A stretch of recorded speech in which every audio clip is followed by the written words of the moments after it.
So hi, Lunari's Podcast. I'm Shane. I'm Glory. It's a Throwback Thursday, recorded on a Thursday, posted 2 Mondays from now. Holy shit. Whoa! We've never done one of these before. We absolutely have. Oh. We have? Fuck, Yeah. never mind. I tried, man. The last time I you tried. went on a travel extravaganza. Oh, we did like fucking 5 reviews in a week. Yeah. Yeah, that shit was ass. Wrapped up the Fall Out Boy discography. Great job, us. Now we've decided we're gonna start Pierce the Veil now. As you can tell by the title, this isn't the first time where we had tossed around the idea of talking about the Pierce the Veil discography. I feel like every time Glory and I would have the conversation of, so what's next? This band would always come up, and then something else would come up, and we were like, oh, let's do that instead. We have more to say about that band. We have more history with that band, whatever it may be. But Pierce the Veil repeatedly came up. So after the Fall Out Boy series, I was like, this band keeps coming up. Let's just get them out of the way. We also just finished talking about a band for 2.5 months. We could use a quick one and done discography. 5 albums is nothing. Manageable. Yeah. Versus what? It was like 9? Yep. Yeah. Whoa. Fall Out We're Boy. ripping through this one in a month. I love that. That's great. But we're kicking off with their 2007 album, A Flair for the Dramatic. So I have a really fun story. It's stupid, but I'm gonna tell it. Okay. I found Pierce the Veil back in 2019. Probably with King for a Day on YouTube or whatever. That's how I would. That's the story you've told me. Yeah, I feel like everyone and their mother has found Pierce the Veil through that song. I was familiar with that record. That record was one of the albums I thought it was so fucking edgy for listening to.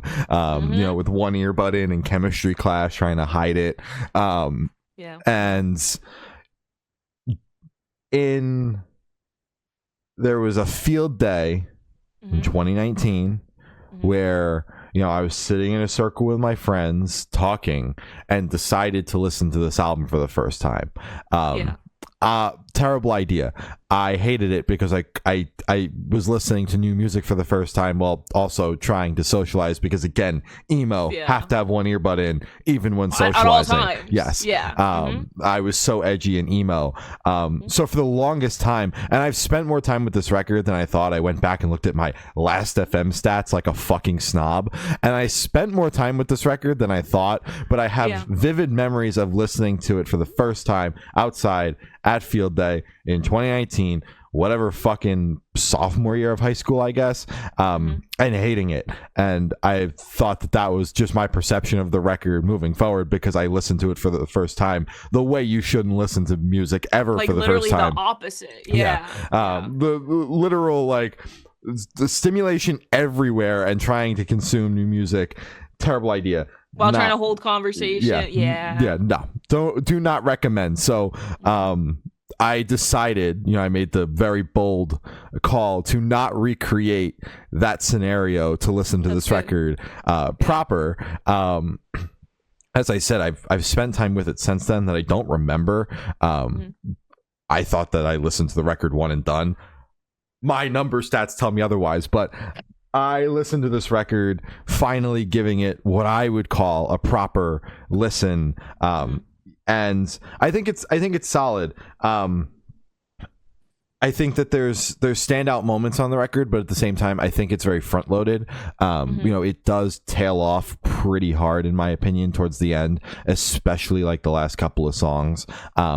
And across the board, I just feel like there's songs on this album. Yeah Boy and Dollface is one that comes to mind that feels like they could be shorter than they are, and they just kind of continue to drag on. Wonderless is another example of that, although you could use the argument of it's the closer, tail it out, it can be long, whatever. To me, that song also feels like it drags. But the way it opens with Chemical Kids and Mechanical Brides is so fucking dope. And then going into Currents Convulsive is a fantastic 1-2 punch. I like Yeah Boy and Dollface. I just am consistently looking at how much longer is left of the song, which counting down the seconds, makes me think that it could be slimmed down a little bit. I'd rather die than be famous is quickly becoming one of my favorites off the record as well. Continuing to spin it a lot last night and this morning. And weirdly enough, I like the balcony scene. I'm not one for slower songs, but I think Pierce the Veil always nails it on the head because they have the right amount of edgy while also keeping the tempo up high enough where it flows. It doesn't feel like it's a dead stop in the middle of the record. It also just fits the overall vibe of the record. I mean, the record's called The Flair for the Dramatic. That song is the definition of dramatic.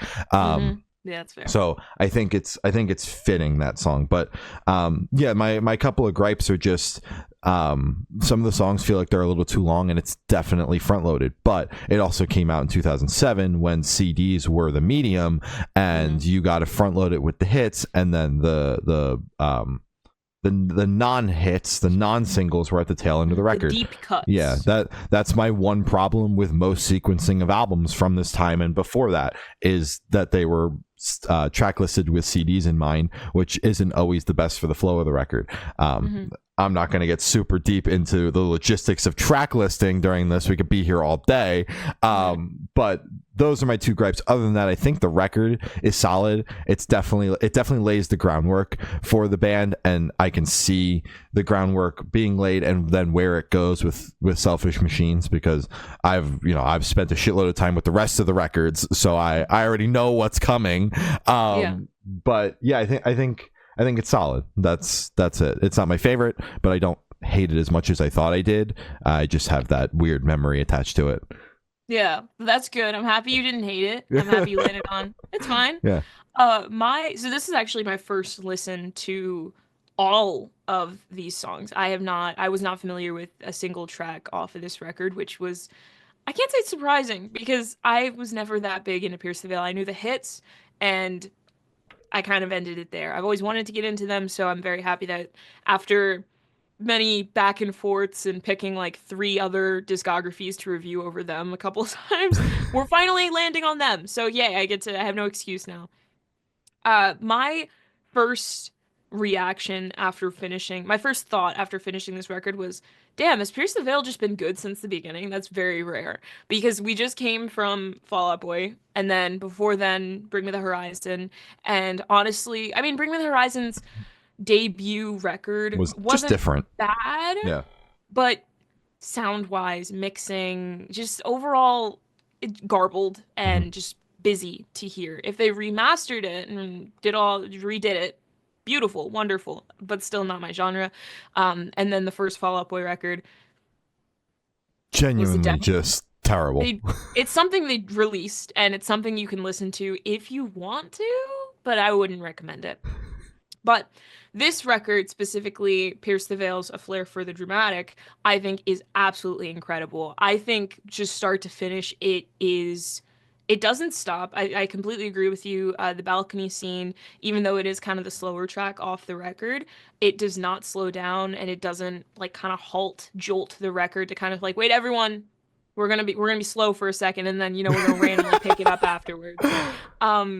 So I think that's wonderful. Something about this record really reminded me about Jaws of Life for whatever reason. It feels like it's like a part 2. Obviously not like a part 2, but I'm more familiar. That is my favorite Pierce the Veil record because it's the one I've listened to nonstop. But there were a lot of elements in here, like just like ear candies and just pacings of songs and little beats that they would do that I was like, oh wait, shit, that's literally directly from a song off of Jaws of Life. So maybe they looked back at their debut and they were like, we liked some of these things, maybe we could do this for the older fans, something that they would like. But it's just literally off first listen, I thought I put the wrong album on, because I was like, the fuck is this fucking Jaws of Life? So automatically it's a win for me because I think that record is phenomenal. My personal favorites off of Flair for the Dramatic, I can't wait to talk about Jaws for Life because that's now that shit. Okay, are The Cheap Bouquet, because the guitar, I love the tuning of it. I like whatever it's being run through. It kind of has like that beachy, kind of like bouncy, upbeat type shit. I love it. Drella is also incredible. It has some of those crazy Vic screams where he's just wailing, and it's awesome. And then I also did enjoy the opener, Chemical Kids and Mechanical Brides, because again, that is one of the tracks. I think there were like 2 or 3 that really were screaming like Jaws of Life to me, and that one specifically was very Jaws of Life core. Overall, great start. I'm very excited. And shout out Pierce Ville. Hell yeah. Shout out Pierce the Veil. Bold bold takes on the Jaws of Life, that's for sure, but Damn, or out the gate. Okay. Out the gate. We gotta build the anticipation, thicken the plot for the people watching. They're gonna want to come back. You know, we're doing all the records, including the Jaws of Life. It sounds like Lori and I will not agree at all unless my thoughts have changed on that album. But stay tuned. Those are our thoughts on Pierce the Veil's 2007 album, A Flair for the Dramatic. As I just said, we're gonna be going through the entire discography. So stay tuned. We got a handful of albums left to go. Very excited to dive into this. They'll all be here solely on our YouTube channel. So subscribe. It helps us out a ton. You can follow us on Instagram. It's Good Noise Podcast. Facebook is Good Noise Pod. TikTok is Good Noise Podcast. All the audio streaming services are Good Noise Podcast. And Patreon is patreon.com/Good Noise Podcast. Other than that, I've been Shane. I've been Glory. And we've been the Good Noise Podcast. See you next week. Bye. Bye.